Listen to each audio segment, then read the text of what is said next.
The man crawled into the wardrobe and stayed there for 5 minutes, but when he came out, only a minute had passed outside. He immediately understood the wardrobe's power. Then he grabbed his textbook and returned to the wardrobe because there was an exam that afternoon, and he hadn't started studying yet. When the man arrived at the exam hall, his classmates looked at him strangely because his beard had suddenly grown a lot. But the man didn't mind.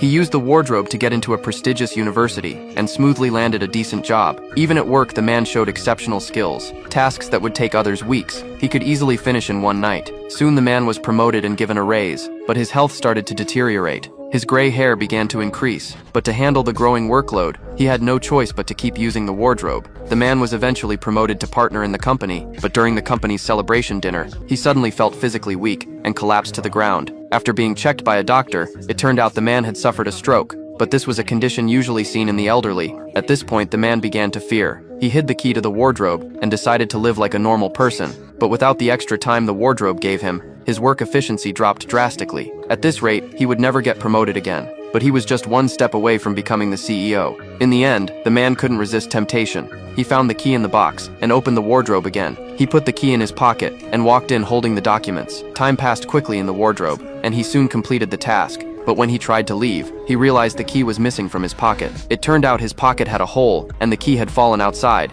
At that moment, his son ran into the warehouse to find him. The man shouted his son's name loudly, but his voice didn't reach the outside. By now, the man's hair was completely white, his hands were covered with deep wrinkles, his body was rapidly aging, and his son finally saw the key. The son inserted the key into the lock, and when he opened the wardrobe, there was nothing left inside but ashes.